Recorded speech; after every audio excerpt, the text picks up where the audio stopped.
Bonjour à tous et bienvenue aux nouveaux abonnés.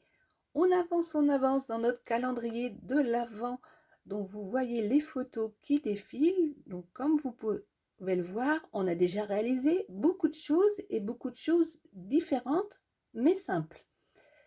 Donc je rappelle pour celles qui nous rejoignent en cours de route que tous les tutos sont en barre d'observation et que chaque boîte peut être réalisée, certes, pour un calendrier de l'Avent, mais aussi tout au long de l'année de façon individuelle pour décorer par exemple une table ou offrir un petit cadeau. Mais aujourd'hui, on va faire une boîte ultra simple. C'est un joli petit triangle, vous voyez, comme ceci sur le côté, que l'on peut poser dans une assiette. Il fait environ 14 cm sur 10. C'est ultra rapide à faire. Donc ça vous tente? Allez, c'est parti. Pour faire cette boîte très simple, il nous faut un morceau de 28 cm sur 10. Et vous marquez un pli à 14 cm.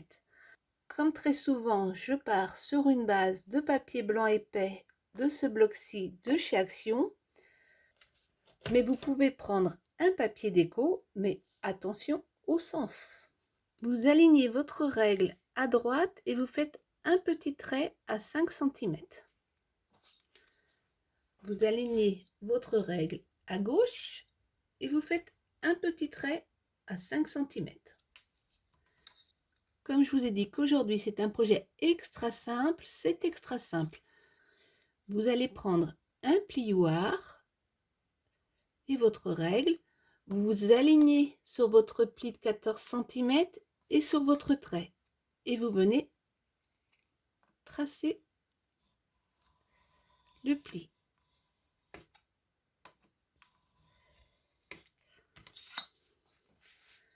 Vous faites la même chose.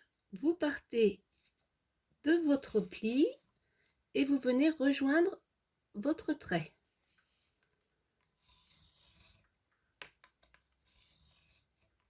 On va faire la même chose de l'autre côté. On part du pli et on rejoint le trait.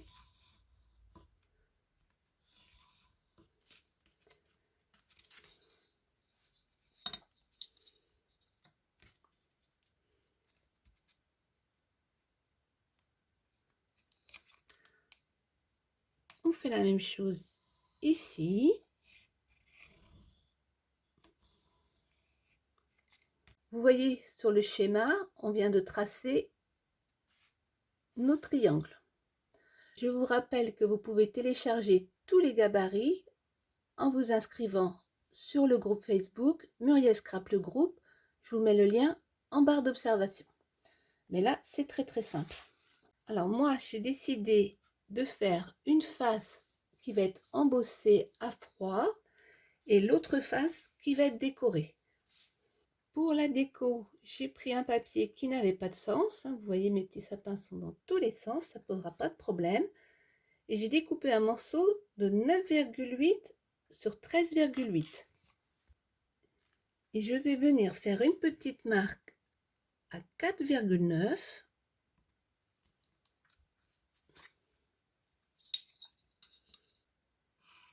Je trace mon triangle.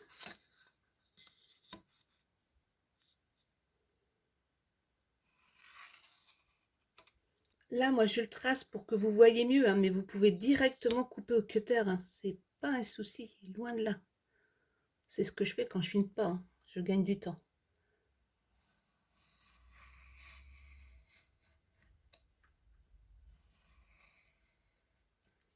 Voici déjà mon premier triangle.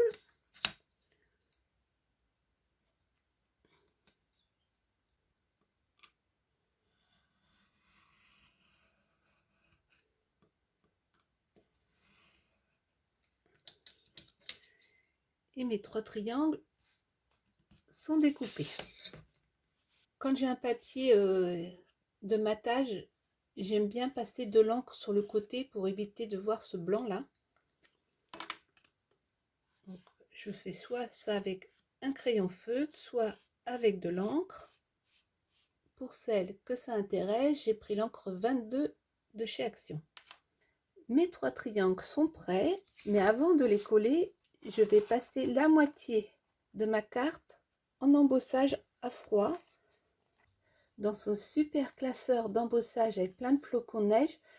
Je vous mets en commentaire le lien de la vidéo de mes achats de tampons et de classeurs d'embossage chez AliExpress, et avec tous les liens pour les retrouver facilement. Regardez ce que ça fait une fois embossé, c'est vraiment sympa, je trouve. Maintenant, je vais coller mes petits triangles,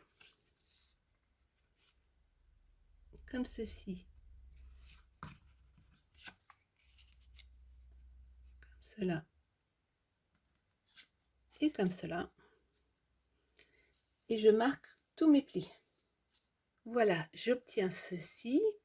Donc c'est un choix que j'ai fait, moi, de partir sur de l'embossage à froid et du papier déco d'un côté. Si vous voulez mettre du papier déco des deux côtés, ben c'est simple, vous refaites les triangles. Vous marquez bien les plis, comme ceci.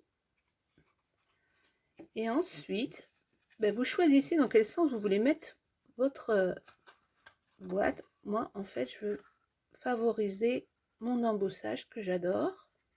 Donc, je vais faire comme ceci.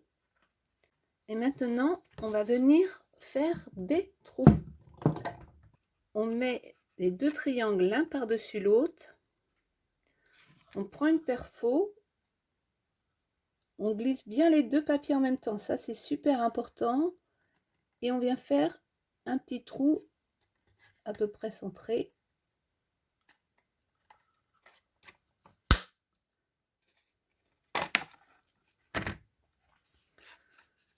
Comme ça, vous voyez, on n'aura pas de souci. Le ruban glissera bien comme il faut. On fait la même chose de l'autre côté.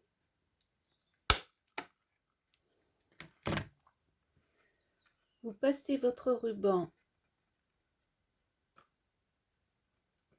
comme ceci.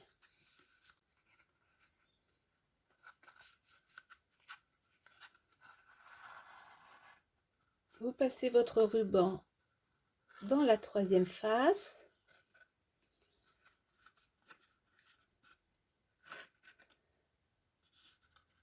Vous garnissez et vous passez votre ruban dans le 4e triangle. Donc vous voyez, la boîte est quasiment faite, il ne reste plus qu'à finaliser la déco. Moi, en plus de mon nœud, je rajoute une petite pince, tout simplement parce qu'elle est destinée à des personnes âgées et que le ruban, une fois qu'il est défait, ben, il sera très difficile à remettre pour elle. Et je sais que ma mère adore garder mes petites boîtes, donc la petite pince sera beaucoup plus facile pour elle. C'est le genre de petits détails qu'il faut penser quand on fait des choses pour des personnes âgées. Sur ce projet-là, j'ai fait une déco très minimaliste parce que je voulais vraiment que l'attention soit portée sur le papier embossé. J'ai juste mis le numéro. Vous voyez sur le côté ce que ça vous donne. Et à l'arrière. Donc j'aime bien ce style de boîte parce qu'on peut les mettre facilement dans une assiette, par exemple. Et puis vous pouvez réduire la taille, hein. Vous n'êtes pas obligé de faire une boîte aussi grande. Moi, c'est pour 2 personnes, mais vous pouvez tout à fait réduire la taille. Par exemple, vous pouvez prendre un papier de 8 sur 16, vous pliez à 8, et ici, vous faites une marque à 4. Et vous allez voir, votre boîte va tout de suite être plus petite. J'espère que ce petit projet ultra rapide vous a plu. N'hésitez pas à me laisser un commentaire, et on se retrouve très bientôt sur Muriel Scrap. Ciao, ciao!